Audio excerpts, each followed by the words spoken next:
إن الحمد لله نحمده ونستعينه ونؤمن به ونتوكل عليه ونعوذ بالله من شرور أنفسنا ومن سيئات أعمالنا من يهده الله فلا مضل له ومن يضلله فلا هادي له ونشهد أن لا إله إلا الله ونشهد أن محمدا عبده ورسوله أرسله بالهدى ودين الحق ليظهره على الدين كله ولو كره المشركون اللهم صل على محمد وعلى آل محمد كما صليت على إبراهيم وعلى آل إبراهيم إنك حميد مجيد اللهم بارك على محمد وعلى آل محمد كما باركت على إبراهيم وعلى آل إبراهيم إنك حميد مجيد أما بعد فإن خير الحديث كتاب الله وخير الهدي هدي محمد صلى الله عليه وسلم وشر الأمور محدثاتها وكل محدثة بدعة وكل بدعة ضلالة وكل ضلالة في النار. أعوذ بالله من الشيطان الرجيم. يا أيها الذين آمنوا اتقوا الله حق تقاته ولا تموتن إلا وأنتم مسلمون. رب اشرح لي صدري ويسر لي أمري واحلل عقدة من لساني يفقهوا قولي.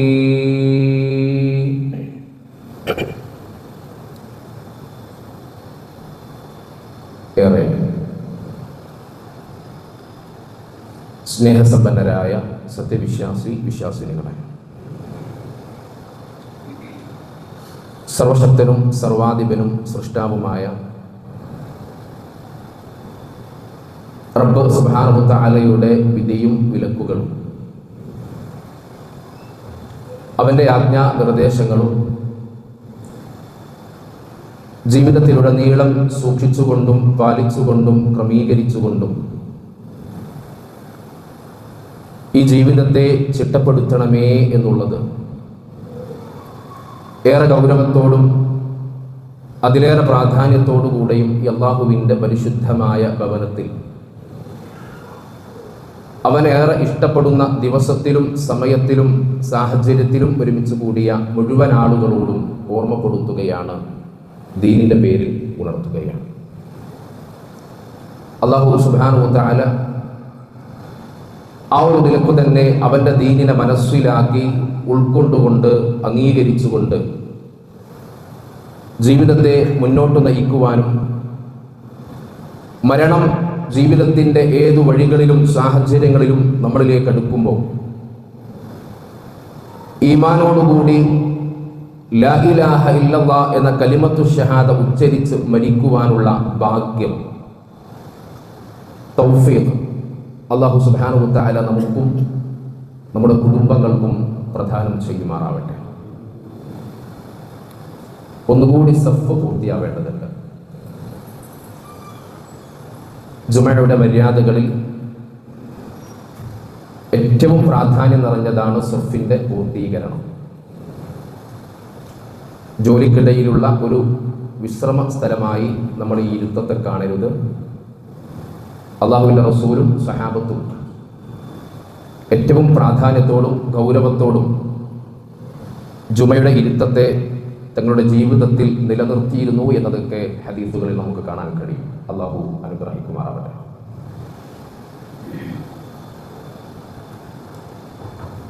മനുഷ്യരായ നമ്മുടെയൊക്കെ ജീവിതത്തിൽ നല്ലൊരു വ്യക്തിത്വം ഉണ്ടാക്കുക എന്നുള്ളത് എല്ലാവരും ഇഷ്ടപ്പെടുന്ന ഒരു കാര്യമാണ്. അങ്ങനെയുള്ള ആളുകളെ അഥവാ നല്ല വ്യക്തികളെ, വ്യക്തിത്വമുള്ള ആളുകളെ, അങ്ങനെയുള്ള ആളുകളോട് സംസാരിക്കുവാനും ഇടപഴകാനും അവരോടൊത്ത് യാത്ര ചെയ്യുവാനും നല്ല ബന്ധങ്ങൾ സ്ഥാപിക്കുവാനുമൊക്കെ നമ്മളൊക്കെ ഇഷ്ടപ്പെടാറുണ്ട്, ആഗ്രഹിക്കാറുണ്ട്. വിശുദ്ധ ഖുർആനും പ്രവാചകൻ സല്ലല്ലാഹു അലൈഹി വസല്ലമയും ഒരു മനുഷ്യന്റെ വ്യക്തിത്വം എങ്ങനെയാവണം, അയാളുടെ വ്യക്തിത്വത്തിൽ അയാൾ ശ്രദ്ധിക്കേണ്ട വിഷയങ്ങൾ എന്തൊക്കെ കാര്യങ്ങളാവണം എന്നത് വളരെ കൃത്യമായി നമ്മളെ പഠിപ്പിക്കപ്പെട്ടിട്ടുണ്ട്. ഒരു മനുഷ്യൻ അയാളുടെ വ്യക്തിത്വത്തെ നന്നാക്കിയാൽ അയാൾ നന്നാവും. അയാൾ നന്നായാൽ അദ്ദേഹത്തിൻ്റെ കുടുംബം നന്നാവും. ഒരു കുടുംബം നന്നായാൽ ഒരു സമൂഹം നന്നാവും. എന്ന് പറഞ്ഞാൽ ഒരു സമുദായത്തെ മൊത്തം ഏറ്റവും നല്ല വ്യക്തിത്വത്തിന് ഉടമകളാക്കി മാറ്റുവാൻ നിർദ്ദേശിക്കപ്പെട്ട മതത്തിൻ്റെ അനുയായികളും അങ്ങനെ പ്രവാചകൻ സല്ലല്ലാഹു അലൈഹി വസല്ലമയുടെ വ്യക്തിത്വത്തെ കണ്ട് പഠിച്ച് വളർന്ന സഹാബത്തിനെ ജീവിതത്തിലേക്ക് ചേർത്ത് വെക്കുവാൻ പഠിപ്പിക്കപ്പെട്ടവരുമാണ് നമ്മൾ ഓരോരുത്തരും. വ്യക്തിത്വത്തെക്കുറിച്ച് ചർച്ച ചെയ്യുമ്പോൾ, മനസ്സിലാക്കുമ്പോൾ ഏറ്റവും പ്രധാനമായി നമ്മളൊരു മനുഷ്യന്റെ സ്വഭാവത്തെയാണ് എടുത്ത് പരിശോധിക്കുക. സ്വഭാവം എന്നുള്ളത് മനുഷ്യന് പല രൂപത്തിലാണ്. വ്യത്യസ്തമായ സ്വഭാവ രീതികളുള്ള, സ്വഭാവശീലങ്ങളുള്ള ആളുകൾ നമുക്കിടയിലുണ്ട്. സൗമ്യമായ സ്വഭാവമുള്ള ആളുകൾ ഏറ്റവും നല്ല രീതിയിൽ കാര്യങ്ങളെ കൈകാര്യം ചെയ്ത് സൗമ്യമായ രീതിയിൽ, ഒരാൾക്കും പ്രശ്നമില്ലാത്ത രീതിയിൽ. എന്നാൽ വേറെ ചിലരാവട്ടെ ഏതു കാര്യത്തെയും ദേഷ്യത്തോടുകൂടെ, കോപത്തോടുകൂടെ നേരിട്ട് കൊണ്ട് അങ്ങനെ കാര്യങ്ങളെ നിയന്ത്രിക്കുന്ന ആളുകളുണ്ട്. എന്നാൽ വേറെ ചില ആളുകളാവട്ടെ വലിയ പ്രാധാന്യം നൽകുകയില്ല. പുച്ഛ മനോഭാവത്തോടുകൂടെ ഏത് വിഷയമായാലും നിസാരമായി കണ്ട് അങ്ങനെ കൈകാര്യം ചെയ്യുന്ന ആളുകളും മനുഷ്യന്മാരുടെ കൂട്ടത്തിലുണ്ട്. നമ്മളിവിടെ ഇന്ന് ചർച്ചക്കെടുക്കുന്നത്, മനസ്സിലാക്കാൻ നിൽക്കുന്നത് കോപം അഥവാ ദേഷ്യം എന്നുള്ളത് ഒരു മനുഷ്യന്റെ ജീവിതത്തിൽ എത്രമാത്രം തിന്മകളാണ് അവന്റെ ജീവിതത്തിൽ അത് നിറക്കപ്പെടുന്നത്. കോപമുള്ള ഒരു മനുഷ്യന്റെ ജീവിതം എത്രമാത്രം പരാജിതമാണ് എന്നുള്ളതും, ഒരു മനുഷ്യന്റെ സ്വഭാവത്തിൽ കോപമില്ലാത്ത, ദേഷ്യമില്ലാത്ത ഒരു സ്വഭാവത്തെ നമ്മൾ രൂപീകരിച്ചെടുക്കുകയാണെങ്കിൽ അവിടെ ഉണ്ടാകുന്ന മേന്മ, മഹത്വം എത്രമാത്രമാണ് എന്നുള്ളതിനൊക്കെ സംബന്ധിച്ചാണ്. മഹാനായ പ്രവാചക തിരുമേനി സല്ലല്ലാഹു അലൈഹി വസല്ലമയുടെ അടുക്കലേക്ക് ഒരു മനുഷ്യൻ, ഒരു വ്യക്തി കടന്നു വന്നുകൊണ്ട് റസൂലുള്ളാഹി സ്വല്ലല്ലാഹു അലൈഹി വസല്ലമയോട് ചോദിച്ചു, അന്ന റജുലൻ ഖാല ലിനബി സ്വല്ലല്ലാഹു അലൈഹി വസല്ലം ഔസാനി, പ്രവാചകരെ എനിക്ക് താങ്കൾ ഒരു ഉപദേശം തന്നാലും. റസൂലേ, അങ്ങനെ എനിക്കൊരു ഉപദേശം തരണം. പ്രവാചകൻ സല്ലല്ലാഹു അലൈഹി വസല്ലമയിൽ നിന്ന് ഉപദേശം സ്വീകരിക്കുവാൻ പോയിട്ട് ആ മനുഷ്യൻ പ്രവാചകനോട് ചോദിക്കുകയാണ്, എനിക്ക് ജീവിതത്തിൽ സ്വീകരിക്കാൻ പറ്റിയ, ഉൾക്കൊള്ളാൻ കഴിയുന്ന, എന്റെ ജീവിതത്തിൽ മാറ്റമുണ്ടാക്കാൻ കഴിയുന്ന ഒരു നല്ല കാര്യത്തെ സംബന്ധിച്ച് പ്രവാചകരെ അങ്ങനെ എനിക്ക് പറഞ്ഞു തന്നാലും. റസൂലുള്ളാഹി സ്വല്ലല്ലാഹു അലൈഹി വസല്ലം ഒരു ചെറു പുഞ്ചിരിയോടുകൂടെ ആ മനുഷ്യനോട് പറഞ്ഞു, ലാ തഅദബ്, നീ കോപിക്കരുത്. നീ നിന്റെ ജീവിതത്തിൽ എത്ര വലിയ പ്രതിസന്ധി ഘട്ടങ്ങളിലൂടെയും പ്രയാസഘട്ടങ്ങളിലൂടെയും നീ ജീവിതത്തെ കടത്തിക്കൊണ്ടു പോകുമ്പോ നീ കോപിക്കരുത്. ആ മനുഷ്യൻ റസൂലുള്ളാഹി സ്വല്ലല്ലാഹു അലൈഹി വസല്ലമയോട് ആവർത്തിച്ച് ചോദിച്ചു, പ്രവാചകരെ മറ്റൊരു ഉപദേശം? പ്രവാചകരെ, എന്റെ ജീവിതത്തിലേക്ക് സ്വീകാര്യമാക്കാൻ കഴിയുന്ന മറ്റൊരു ഉപദേശം കൂടി അങ്ങ് തരൂ. അല്ലാഹുവിന്റെ റസൂൽ ആ മനുഷ്യന് വീണ്ടും കൊടുക്കുന്നത്, ലാ തഅലം, നീ കോപിക്കരുത്. എന്താ കൊടുത്ത്? ദേഷ്യപ്പെടരുത് എന്നുള്ളതാണ്. നമ്മുടെയൊക്കെ മനസ്സിൽ ചില ആളുകളുടെയൊക്കെ ചിന്തയിലുണ്ട്, കോപിച്ചു കഴിഞ്ഞാൽ ഒരു സ്ഥാനം കിട്ടും. ആളുകൾക്കിടയിൽ അവന്റെ കൂടെ കളിക്കരുത് കേട്ടോ, ആള് കുറച്ച് സൂടനാ, അയാളോട് സംസാരിക്കുമ്പോഴും പെരുമാറുമ്പോഴും കുറച്ച് ശ്രദ്ധിക്കണം എന്ന ആളുകൾ പറയാൻ കാരണമാകുന്നത് ചില ആളുകൾക്ക് അതൊരു സ്ഥാനമായിട്ട്, അവർക്ക് അലങ്കാരമായിട്ട് അവർ കാണാറുണ്ട്. എന്നാൽ അല്ലാഹുവിന്റെ റസൂൽ സ്വല്ലല്ലാഹു അലൈഹി വസല്ലം തങ്ങൾ പഠിപ്പിക്കുന്നത്, കോപമെന്ന് പറയുന്നത്, ദേഷ്യമെന്ന് പറയുന്നത് ഒരു മനുഷ്യന്റെ സ്വഭാവത്തിലെ ഏറ്റവും മോശപ്പെട്ട കാര്യമാണ്.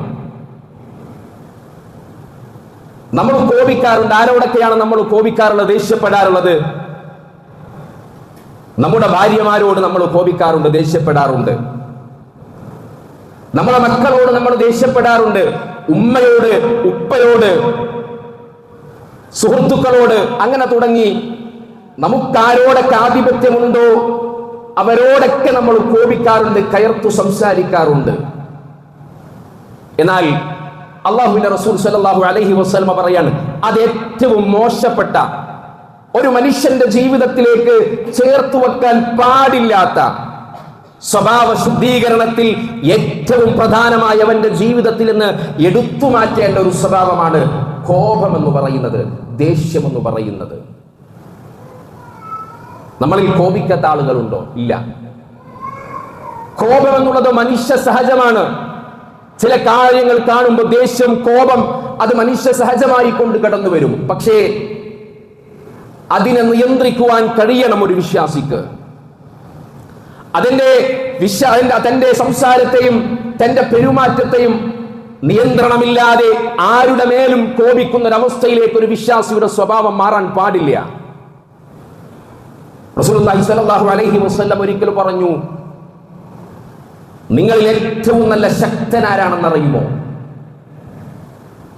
ഏറ്റവും നല്ല ശക്തൻ അതാരാണെന്നറിയുമോ എന്ന് സഹാബത്തിനോട് ചോദിച്ചപ്പോൾ സഹാബത്ത് പറഞ്ഞു, അല്ലാഹുവിന്റെ റസൂലേ, മൽപിടുത്തത്തിൽ വിജയിക്കുന്നവനാണ്. അല്ലേ? ഒരു പഞ്ചഗുസ്തി മത്സരം വെക്കുമ്പോ അതിൽ വിജയിക്കുന്ന ശക്തിമാൻ ആളാണ് ഏറ്റവും നല്ല ശക്തിമാൻ എന്നാണ് നമ്മൾ വിചാരിച്ചിട്ടുള്ളത്. എന്നാൽ അല്ലാഹുവിന്റെ റസൂൽ സ്വല്ലല്ലാഹു അലൈഹി വസല്ലം സഹാബത്തിനോട് പറയുകയാണ്, സഹാബ, ഒരു മനുഷ്യന്റെ ജീവിതത്തിൽ ഏറ്റവും വലിയ കോപം വരുമ്പോൾ ആ കോപത്തെ നിയന്ത്രിച്ചു നിർത്തുന്നവനാണ്, ആ കോപത്തെ തന്റെ ജീവിതത്തിൽ ക്ഷമപ്പെടുത്തുന്നവനാണ് ഏറ്റവും നല്ല ശക്തമാൻ. എന്താ റസൂലുള്ളാഹി പറഞ്ഞത്? കോപം വരുമ്പോ, ദേഷ്യം വരുമ്പോ അതിനെ നിയന്ത്രിച്ചു നിർത്തുന്നവനാണ് ഏറ്റവും നല്ല മനുഷ്യൻ, ശക്തൻ എന്ന് റസൂലുള്ളാഹി സ്വല്ലല്ലാഹു അലൈഹി വസല്ലം. അപ്പൊ നമ്മൾ നേരത്തെ പറഞ്ഞ കാര്യം റസൂലുള്ളാഹിന്റെ ഒരു ഹദീസിലൂടെ മാറ്റപ്പെട്ടു. അല്ലെ? ദേഷ്യം പിടിക്കുന്ന ആളൊരു വിചാരമുണ്ട്, ഞാൻ വലിയ ശക്തനാണ്, അല്ലെങ്കിൽ എനിക്ക് സമൂഹത്തിൽ ഒരു സ്ഥാനമാനങ്ങളുണ്ട് എന്നുള്ളത്. റസൂലുള്ളാഹി അതിനെ കൃത്യമായി പാടില്ല എന്നുള്ളത് അവിടുത്തെ ഹദീസിലൂടെ വളരെ കൃത്യമായി കൊണ്ട് നമ്മളെ പഠിപ്പിക്കും, നമുക്ക് കാണാൻ കഴിയും. സഹോദരന്മാരെ, ഒരു നിമിഷം നമ്മൾ ആലോചിച്ച് നോക്കൂ. കോപം എന്തു നേട്ടമാണ് നമ്മുടെ ജീവിതത്തിലേക്ക് നൽകപ്പെട്ടിട്ടുള്ളത്? ഒരാളോട് നമ്മൾ ദേഷ്യപ്പെടുമ്പോ അയാളെ വിദ്വേഷവും പകയും നമ്മുടെ ജീവിതത്തിലേക്ക് ചേർക്കപ്പെടുക എന്നല്ലാതെ, ആളുകളുടെ ഇഷ്ടമില്ലായ്മ ജീവിതത്തിൽ സമ്പാദിക്കുക എന്നല്ലാതെ, നമ്മുടെ സ്വഭാവം ഇത്ര മോശപ്പെട്ടതാണ് എന്ന് സമൂഹത്തിനെ ബോധ്യപ്പെടുത്തുകയല്ലാതെ എന്തു നേട്ടമാണ് കോപം കൊണ്ട്, ദേഷ്യം കൊണ്ട് നമ്മുടെ ജീവിതത്തിൽ നിലനിർത്തിയിട്ടുള്ളത്? ഒരിക്കലും ആ സ്വഭാവത്തിന് ഉടമകളാവരുത് എന്നതാണ് അല്ലാഹുവിന്റെ റസൂൽ സ്വല്ലല്ലാഹു അലൈഹി വസല്ലം തങ്ങൾ നമ്മളെ പഠിപ്പിക്കുന്നത്. റസൂലുള്ളാഹി ഏറ്റവും സൗമ്യമായ സ്വഭാവശീലമുള്ള വ്യക്തിത്വമായിരുന്നു. ഏതു മനുഷ്യനോടും പുഞ്ചിരിക്കും റസൂലുള്ളാഹി. തന്നോട് വിദ്വേഷമുള്ളവനോട്, തന്നോട് പകയുള്ളവനോട് തന്നെ ആക്രമിക്കുന്നവനോട്, ശത്രുവിനോട് പോലും അള്ളാഹുവിന്റെ റസൂൽ എത്ര സൗമ്യമായിട്ടാണ് പെരുമാറിയിട്ടുള്ളത് എന്ന് ഇസ്ലാമിക ചരിത്രപാഠങ്ങൾ നമ്മളെ പഠിപ്പിക്കുന്നുണ്ട്. റസൂലുള്ളാഹി സ്വല്ലല്ലാഹു അലൈഹി വസല്ലം നടന്നു പോകുന്ന വഴികളിൽ പ്രവാചകർ ഉപദ്രവിച്ചിരുന്ന ഒരു മക്കയിലെ മുശ്രിക്കായ ഒരു മനുഷ്യനുണ്ടായിരുന്നു. അള്ളാഹുവിന്റെ റസൂൽ എവിടെ പോകുമ്പോഴും വൈസ്റ്റുകൾ റസൂലുള്ളാഹി സ്വല്ലല്ലാഹു അലൈഹി വസല്ലമയുടെ ശരീരത്തിൽ ആ മനുഷ്യൻ കൊണ്ടുചെന്നിടും. പ്രവാചകൻ വരുന്നുണ്ടോ എന്ന് ദൂരെ നിന്ന് ആ മനുഷ്യൻ നോക്കും. അള്ളാഹുവിന്റെ റസൂൽ വരുന്നുണ്ട് എന്ന് മനസ്സിലാക്കിയാൽ അയാൾ പരിസരത്തുള്ള എല്ലാ വയസ്സുകളും പെറുക്കി പ്രവാചകൻ സല്ലല്ലാഹു അലൈഹി വസല്ലമയ്ക്ക് ഉപദ്രവമായി പ്രവാചകന്റെ ശരീരത്തിലേക്ക് ആ മനുഷ്യൻ വലിച്ചെറിയും. അയാളോട് പോലും അള്ളാഹുവിന്റെ റസൂൽ എപ്പോഴും പുഞ്ചിരിക്കുന്ന മനുഷ്യനായിരുന്നു. ഒരു ദിവസം ആ മനുഷ്യനെ കാണാനില്ല. രണ്ടാമത്തെ ദിവസവും ആ മനുഷ്യനെ കാണാതായി. മൂന്നാമത്തെ ദിവസവും ആ മനുഷ്യനെ കാണാതായപ്പോ റസൂലുള്ളാഹി സ്വല്ലല്ലാഹു അലൈഹി വസല്ലം സഹാബത്തിനോട് ചോദിച്ചു, അല്ലയോ സഹാബ, ഇങ്ങനെ ഒരു മനുഷ്യൻ വഴിയരികിൽ ഞാൻ കാണാറുണ്ടായിരുന്നല്ലോ, അയാൾ എവിടെ പോയി? സഹാബത്ത് അല്ലാഹുവിന്റെ റസൂലിനോട് പറഞ്ഞു, റസൂലേ, അയാൾ രോഗബാധിതനാണ്, അയാൾക്ക് രോഗം വന്നിട്ടുണ്ട്. റസൂലുള്ളാഹി സ്വല്ലല്ലാഹു അലൈഹി വസല്ലം പെട്ടെന്ന് അയാളുടെ വീട്ടിലേക്ക് ചെന്നെത്തി. ആ മനുഷ്യനെ കണ്ടു, അയാളുടെ സുഖവിവരങ്ങൾ അന്വേഷിച്ചു, അയാളുടെ രോഗശമനത്തിന് വേണ്ടി അള്ളാഹുവിന്റെ റസൂൽ പ്രാർത്ഥിച്ചു എന്ന് ചരിത്രം പഠിപ്പിക്കുകയാണ്. പിന്നീട് കാണാൻ കഴിയും റസൂലുള്ളാഹി സ്വല്ലല്ലാഹു അലൈഹി വസല്ലം തന്നെ ഉപദ്രവിച്ച, താൻ എന്നും ഉപദ്രവിച്ച ഒരു മനുഷ്യൻ തന്നെ ശുശ്രൂഷിക്കുവാനും തന്നെ പരിചരിക്കുവാനും തന്റെ സുഖവിവരങ്ങൾ അന്വേഷിക്കുന്നു എന്ന് മനസ്സിലാക്കിയ മനുഷ്യൻ ഇസ്ലാമിന്റെ മഹത്വം മനസ്സിലാക്കി ലാ ഇലാഹ ഇല്ലല്ലാഹ് എന്ന കലിമത്തു ഷഹാദ അയാൾ ഉച്ചരിച്ച് ഇസ്ലാം സ്വീകരിച്ചു. നോക്കൂ നിങ്ങൾ, തന്റെ ശത്രുവായിട്ട് പോലും തന്നെ എന്ന് ഉപദ്രവിച്ചിട്ട് പോലും ആ മനുഷ്യനോട് അള്ളാഹുവിന്റെ റസൂൽ കാണിച്ച സൗമ്യമായ സ്വഭാവം, അതാണ് സഹോദരങ്ങളെ ജീവിതത്തിലേക്ക് നമ്മൾ ചേർത്തു വെക്കേണ്ടത് എന്നത് വളരെ ഗൗരവത്തോടുകൂടി നമ്മൾ മനസ്സിലാക്കണം. നമുക്കുണ്ട് ഉമ്മയോടും ഉപ്പയോടും അല്ലേ, നമ്മൾ സംസാരിക്കുന്ന ശൈലിയും ഭാഷയും എത്രമാത്രം മോശകരമാണ് സഹോദരങ്ങളെ. ഭാര്യയോടാവട്ടെ അല്ലേ, സുഹൃത്തുക്കളോടാവട്ടെ, ഒരു ചെറിയ നിസ്സാരമായ കാര്യത്തിന് അയൽവാസിയോട് പോലും നമ്മൾ സംസാരിക്കുന്ന സംസാരങ്ങൾ അല്ലേ എത്ര അധപ്പതിച്ചതാണ് എന്നുള്ളത് നമുക്ക് ഓരോരുത്തർക്കും അറിയാം അല്ലേ. അതുകൊണ്ട് നമ്മുടെ സംസാരത്തെ നമ്മൾ സൂക്ഷിക്കണം, നമ്മുടെ സ്വഭാവത്തെ നമ്മൾ നിയന്ത്രിക്കണം. ഏതു മനുഷ്യനായാലും അവന്റെ സ്വഭാവത്തെ നിയന്ത്രിച്ച് അവന്റെ സ്വഭാവത്തെ നല്ല രീതിയിൽ മുന്നോട്ട് കൊണ്ടുപോവാൻ അവന് സാധ്യമാവേണ്ടതുണ്ട്. നിങ്ങൾ ഒരു സംഭവം കൂടി ഞാൻ അള്ളാഹുവിന്റെ റസൂലിന്റെ ചരിത്രത്തിൽ നിന്ന്, പ്രവാചകന്റെ ജീവിത ചരിത്രത്തിൽ നിന്ന് ഞാൻ പറഞ്ഞു തരാം. റസൂലുള്ളാഹി സ്വല്ലല്ലാഹു അലൈഹി വസല്ലം ഒരിക്കൽ അവിടുത്തെ പള്ളിയിൽ ഇരിക്കുമ്പോൾ ഒരു ഗ്രാമീണനായ ഒരു മനുഷ്യൻ, വലിയ അറിവൊന്നുമില്ലാത്ത ഒരു സാധാരണക്കാരനായ അറബി മനുഷ്യൻ, അയാൾ പ്രവാചകൻ സല്ലല്ലാഹു അലൈഹി വസല്ലമയെ കാണാൻ വന്നു. റസൂലുള്ളാഹി സ്വല്ലല്ലാഹു അലൈഹി വസല്ലം ഒരു ഭാഗത്ത് സ്വഹാബത്തിനോട് തിരിഞ്ഞ് സംസാരിക്കുകയായിരുന്നു. ആ മനുഷ്യൻ പുറകിൽ നിന്ന് വന്ന് അള്ളാഹുവിന്റെ റസൂലിന്റെ ചുമലിലുണ്ടായിരുന്ന ഷാൾ അതൊന്ന് അയാൾ ദേഷ്യത്തിൽ വലിച്ചു. അയാൾ വന്നത് സക്കാത്തിന് അവകാശപ്പെട്ട ഒരു മനുഷ്യനാണ്. അയാൾ അദ്ദേഹത്തിന്റെ അവകാശം അയാൾക്ക് കിട്ടിയില്ല. അത് ചോദിക്കുവാൻ വേണ്ടിയിട്ടാണ് റസൂലുള്ളാഹി സ്വല്ലല്ലാഹു അലൈഹി വസല്ലമയുടെ സദസ്സിൽ വന്നത്. പക്ഷേ ആ മനുഷ്യൻ പ്രവാചകൻ സല്ലല്ലാഹു അലൈഹി വസല്ലമയോട് പെരുമാറിയ രൂപം ഒരൽപ്പം കോപത്തോടു കൂടിയായി. പ്രവാചകന്റെ ചുമലിലുണ്ടായിരുന്ന ആ തട്ടം ഷാൾ ആ മനുഷ്യനൊന്ന് വലിച്ചു.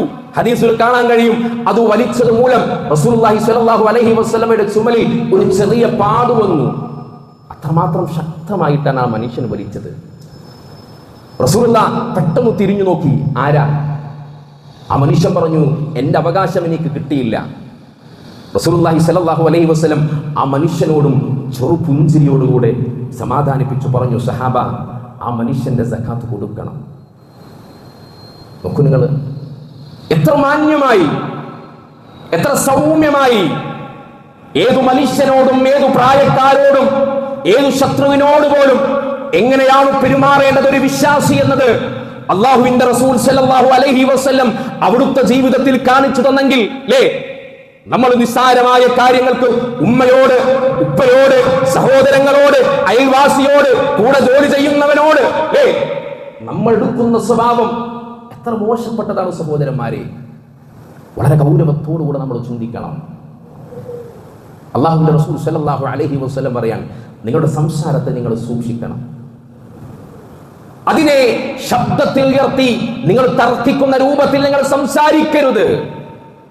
നിങ്ങളുടെ അമലുകൾ നഷ്ടപ്പെടാൻ, നിങ്ങളുടെ കർമ്മങ്ങൾ നഷ്ടപ്പെടാൻ അത് ഏറ്റവും വലിയ കാരണമാണെന്ന് റസൂലുള്ളാഹി സ്വല്ലല്ലാഹു അലൈഹി വസല്ലമ തങ്ങൾ പഠിപ്പിക്കുകയാണ്. എന്താ കാരണം? അല്ലാഹുവിന്റെ റസൂലിന്റെ സന്നിധിയിൽ ഒരു യാത്രാ സംഘം വന്നു. മഹാനായ അബൂബക്കർ റളിയല്ലാഹു അൻഹു, ഉമർ ബിൻ ഖത്താബ് റളിയല്ലാഹു അൻഹു ആരാണ് ആ യാത്രാ സംഘത്തിലെ നേതാവ് എന്നതിൽ ഒരു ചർച്ച നടന്നു.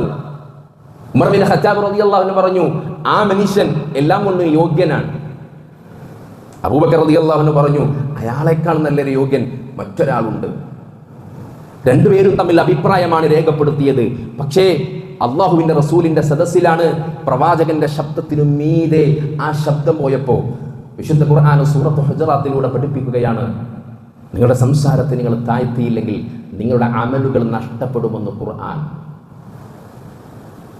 സഹോദരന്മാരെ, നമ്മുടെ നമസ്കാരങ്ങൾ നഷ്ടപ്പെടുന്നു, നമ്മുടെ നോമ്പ് നഷ്ടപ്പെടുന്നു, നമ്മൾ ചെയ്ത ദാനധർമ്മങ്ങൾ മുഴുവനും നഷ്ടപ്പെടുന്നു. നമ്മുടെ ജീവിതത്തിലെ എല്ലാ സൽക്കർമ്മങ്ങളും നഷ്ടപ്പെടുവാൻ കാരണമാകുന്ന ഏറ്റവും വലിയൊരു മോശപ്പെട്ട സ്വഭാവമാണ് കോപം അഥവാ ദേഷ്യം എന്നുള്ളത്. ചില ആളുകൾക്കുണ്ട്, തന്റെ അധികാരം കാണിക്കലാണ് കോപം എന്നുള്ളത്, അല്ലേ? കേട്ടപാടി കേൾക്കാത്ത ബാധി, കോപം വരുമ്പോ തന്റെ മുന്നിലുള്ള എന്തും നശിപ്പിക്കുന്നൊരു സ്വഭാവം, അല്ലേ? ആർക്കു വേണ്ടിയാ സഹോദരങ്ങളെ? കോപം വരുമ്പോ ഭാര്യയെ, മക്കളെ, സുഹൃത്തുക്കളെ തെറി വിളിക്കുന്നവരുണ്ട്, മോശപ്പെട്ട സംസാരങ്ങൾ ഉപയോഗിക്കുന്നവരുണ്ട്, ഉപദ്രവിക്കുന്നവരുണ്ട്. ആര് പഠിപ്പിച്ചു സഹോദര? ഏതു മതത്തിന്റെ അനുയായികളാണ് നമ്മൾ? ഇസ്ലാം എന്ന സുന്ദരമായ മതം നമ്മളെ പഠിപ്പിക്കുന്നത് സൗമ്യമായ ശീലമാണ്. ഏതു മനുഷ്യനോടും, മുസ്ലിമിനോടും അമുസ്ലിമിനോടും നീ കാണിക്കേണ്ടത് ഏറ്റവും നല്ല സ്വഭാവ മഹിമയാണെന്ന് അള്ളാഹുവിന്റെ റസൂൽ സല്ലല്ലാഹു അലൈഹി വസല്ലമ തങ്ങൾ പഠിപ്പിക്കപ്പെടുമ്പോൾ നമ്മുടെ വിശ്വാസം നമ്മുടെ സ്വഭാവത്തിനെതിരായി മാറുമ്പോൾ നമ്മൾ പരാജയപ്പെടുന്നു എന്ന ബോധം നമ്മുടെ മനസ്സിലുണ്ടാവണം. അല്ലാഹു സുബ്ഹാനഹു വ തആല കോപത്തെ നിയന്ത്രിക്കുന്ന, സ്വഭാവത്തെ നന്നാക്കുന്ന യഥാർത്ഥ മുത്തഖീങ്ങളിൽ നമ്മയും നമ്മുടെ കുടുംബത്തെയും ഉൾപ്പെടുത്തി അനുഗ്രഹിക്കുമാറാവട്ടെ.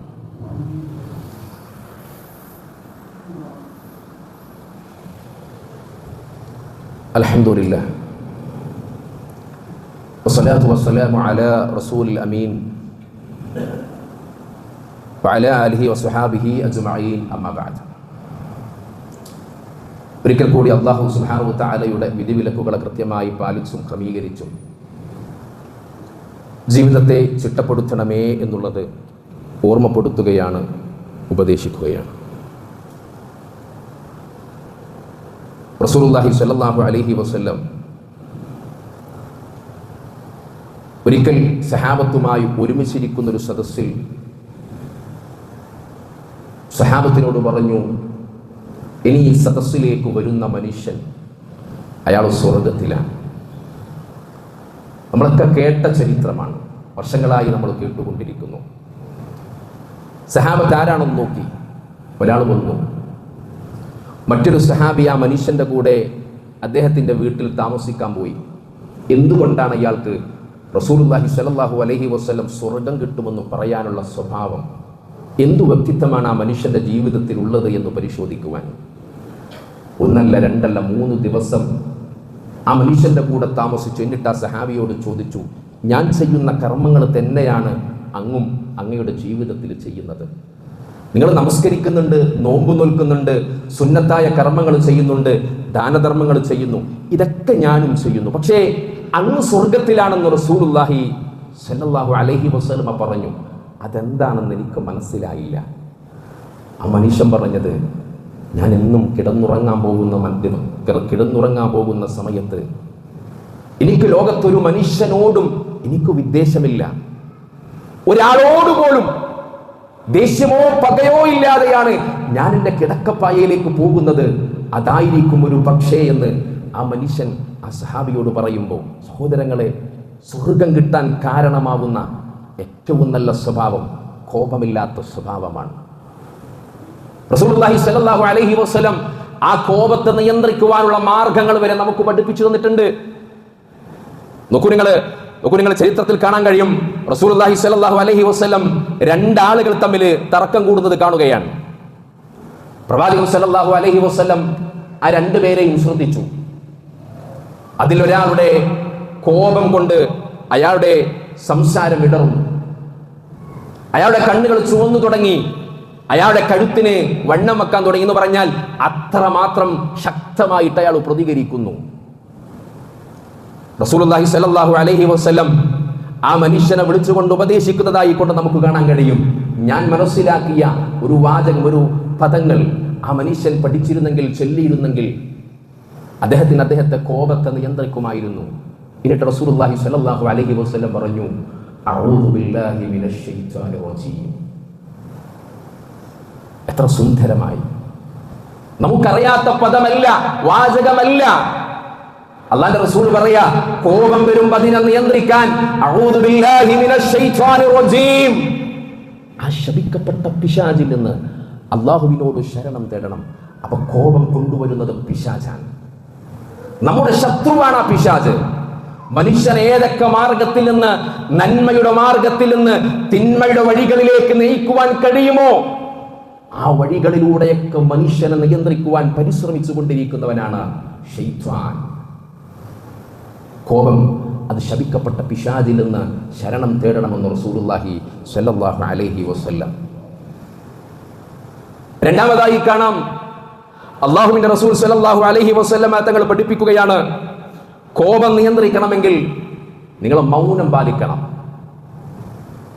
മൗനം പാലിക്കുക എന്നതാണ് കോപത്തെ നിയന്ത്രിക്കുവാനുള്ള മറ്റൊരു ഘടകമെന്ന് റസൂലുള്ളാഹി സ്വല്ലല്ലാഹു അലൈഹി വസല്ലം. ഏതു മനുഷ്യരോടും മൗനം പാലിക്കാൻ നമുക്ക് കഴിയണം, അല്ലേ? നമ്മോട് ദേഷ്യപ്പെടുന്ന ഒരാളോട് തിരിച്ചും നമ്മൾ ദേഷ്യപ്പെടുമ്പോൾ അവിടെ സമാധാനം ഉണ്ടാവില്ല, പ്രശ്നങ്ങൾ ഒന്നുകൂടി വഷളാവുകയുള്ളൂ. അവിടെ നമ്മൾ ക്ഷമിച്ച് സമാധാനത്തോടെ നിന്നിരുന്നെങ്കിൽ, അല്ലേ? അല്ലാഹുവിന്റെ റസൂലിന്റെ കഴുത്തിൽ ആ മനുഷ്യൻ ഷാളിട്ട് വലിച്ചപ്പോ റസൂലുള്ള പ്രതികരിക്കുകയായിരുന്നുവെങ്കിൽ, അല്ലേ, അവിടെ എത്ര പ്രയാസം ഉണ്ടാകുമായിരുന്നു. റസൂലുള്ളയുടെ ശരീരത്തിലേക്ക് ചപ്പുചവറുകൾ കൊണ്ടുവന്നിട്ട് ആ മനുഷ്യനോട് റസൂലുള്ള മോശമായി പ്രതികരിച്ചിരുന്നുവെങ്കിൽ, അല്ലേ, ആ പ്രശ്നം വഷളാകുമായിരുന്നില്ലേ? റസൂലുള്ള ശ്രമിച്ചപ്പോ ഇസ്ലാമിനെ ആ മനുഷ്യൻ മനസ്സിലാക്കി, ഇസ്ലാമിലേക്ക് ഒരാൾ വരാൻ കാരണമായി. അതുകൊണ്ട് ക്ഷമയാണ് നമുക്ക് വേണ്ടത്. ഭാര്യയും ഭർത്താവും തമ്മിൽ ഒരു ചെറിയ പിണക്കമുണ്ടായാൽ ഒരാൾ ക്ഷമിക്കണം. ഉമ്മയും മകനും തമ്മിൽ ഒരു ചെറിയ പ്രശ്നമുണ്ടായി, സഹോദരങ്ങൾ തമ്മിൽ എന്തെങ്കിലും പ്രശ്നമുണ്ടായി, അല്ലേ, അപ്പോ കഴിഞ്ഞ കാലത്തെ കഥകൾ വിളിച്ചു പറയുകയല്ല വേണ്ടത്, അവന്റെ അഭിമാനത്തെ ശിഥപ്പെടുത്തുകയല്ല നമ്മൾ വേണ്ടത്. ക്ഷമിക്കണം, മൗനം പാലിക്കണം. അവിടെ നിനക്ക് വിജയമുണ്ട് എന്ന് അല്ലാഹുവിന്റെ റസൂൽ സ്വല്ലല്ലാഹു അലൈഹി വസല്ലം. മൂന്നാമതായി കാണാം, ദിക്റുകൾ, അദ്കാറുകൾ നിങ്ങൾ പതിവാക്കുക. എന്നും രാവിലെയും വൈകുന്നേരവും നിങ്ങൾക്ക് നിങ്ങളുടെ നാവിൽ ചൊല്ലാൻ കഴിയുന്ന ഒരുപാട് ദിക്റുകൾ ഉണ്ടല്ലോ, അല്ലേ? എത്ര ദിക്റുകളുണ്ട്! അല്ലാഹുവിന്റെ റസൂൽ സ്വല്ലല്ലാഹു അലൈഹി വസല്ലം പഠിപ്പിച്ചെന്ന എത്ര ദിക്റുകളുണ്ട് സഹോദരാ, അല്ലേ? ഇന്ന് രാവിലെ എഴുന്നേറ്റപ്പോ നമ്മൾ ആ ദിക്ർ ചൊല്ലിയോ, അല്ലേ? ഇന്ന് വൈകുന്നേരത്തിലേക്ക് ആ ദിക്ർ ചെല്ലാനുള്ള നിയ്യത്ത് മനസ്സിൽ വെച്ചോ നമ്മൾ, അല്ലേ? എത്ര ദിവസങ്ങൾ, എത്ര സമയങ്ങൾ നമ്മുടെ ജീവിതത്തിലൂടെ കടന്നു പോകുന്നു.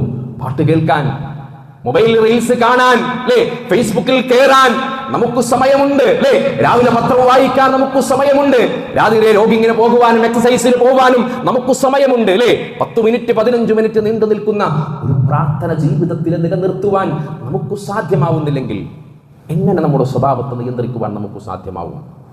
മാറ്റമുണ്ടാവണം ജീവിതത്തിൽ.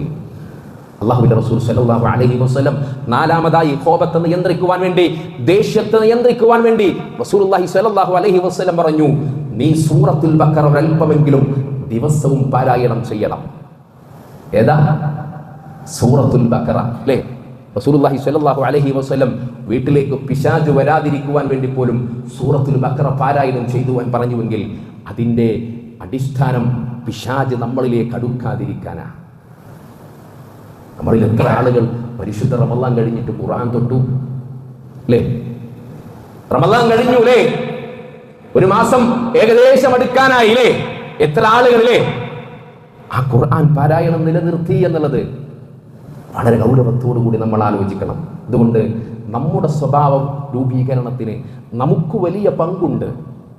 എൻ്റെ ഉപ്പ ദേശക്കാരനാണ്, എൻ്റെ വല്യാപ്പ ദേശക്കാരനാണ് എന്ന് വിചാരിച്ച് ഞാനും ദേശപ്പെടുന്നവനാണ് എന്ന ഒരു സ്വഭാവത്തിനുടമയായി മാറുകയല്ല നമ്മൾ വേണ്ടത്. ഉമർ ബിൻ ഖത്താബ് റളിയല്ലാഹു അൻഹു ഉക്കാളച്ചന്തയിലെ ഏറ്റവും വലിയ തെമ്മാടിയ, ആളുകൾ കാണുമ്പോൾ വെറുക്കുകയും ദേഷ്യപ്പെടുകയും ഭയപ്പെടുകയും ചെയ്ത മനുഷ്യനാ. ഉമറിനെ സംബന്ധിച്ച് പിന്നീട് പറഞ്ഞ റസൂലുള്ളാഹി, ഉമറും ഫിൽ ജന്ന, ഏറ്റവും വലിയ ദേശത്തിനുടമയായ ഉമർ സ്വർഗ്ഗത്തിലാ. മാറ്റം സാധ്യമാണ് എന്നതിന് ചരിത്രം നമുക്ക് നൽകുന്ന വലിയ സാക്ഷ്യം ഉമർ ബിൻ ഖത്താബ് റളിയല്ലാഹു അൻഹു. അതുകൊണ്ട് സഹോദരങ്ങളെ, സൗമ്യമായ സ്വഭാവം ശീലിക്കുക, നല്ല സംസാരങ്ങളിലൂടെ ജീവിതത്തെ കൊണ്ടുപോവുക. ദേഷ്യം അത് തിന്മയുടെ വഴിയാണ്, നന്മയുടെ വഴിയല്ല. അത് തിരിച്ചറിഞ്ഞ് സ്വഭാവ ശുദ്ധീകരണത്തിൽ മാറ്റം വരുത്തേണ്ട മേഖലകളൊക്കെ ഭംഗിയായി പൂർത്തീകരിക്കുവാൻ നമ്മൾ ശ്രമിക്കുക. അല്ലാഹു സുബ്ഹാനഹു വ തആല അതിന് തൗഫീഖ് നൽകി അനുഗ്രഹിക്കുമാറാവട്ടെ. ജീവിതത്തിൽ വന്നുപോയിട്ടുള്ള ചെറുതും വലുതുമായ എല്ലാ തെറ്റുകുറ്റങ്ങളും അല്ലാഹു സുബ്ഹാനഹു വ തആല നമുക്ക് വിട്ടുപുറത്ത് മാപ്പാക്കി തരുമാറാവട്ടെ. നല്ലത് മാത്രം പറയാൻ, നല്ലത് മാത്രം ചിന്തിക്കുവാൻ, നല്ലത് മാത്രം മനസ്സിലാക്കുവാനുള്ള കഴിവും പ്രാപ്തിയും അല്ലാഹു സുബ്ഹാനഹു വ തആല നമുക്കും നമ്മുടെ കുടുംബങ്ങൾക്കും നൽകി അനുഗ്രഹിക്കുമാറാവട്ടെ. റഹ്മാനായ നാഥ, ഒരുപാട് സൽക്കർമ്മങ്ങൾ പരിശുദ്ധ റമദാനിലും അല്ലാതെയുമായി ഞങ്ങളുടെ ജീവിതത്തിൽ ഞങ്ങൾ ചേർത്ത് വെക്കപ്പെട്ടിട്ടുണ്ട്.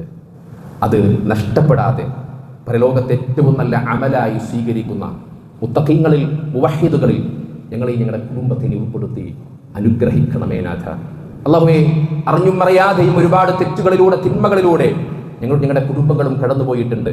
അതെല്ലാം നിന്നിലേക്ക് ഏറ്റുപറഞ്ഞ് തൗബ നടത്തുന്ന യഥാർത്ഥ മുത്തഖീങ്ങളിൽ മുവഹ്ഹിദുകളിൽ ഞങ്ങളുടെ കുടുംബത്തെ ഉൾപ്പെടുത്തി അനുഗ്രഹിക്കണമേ നാഥ.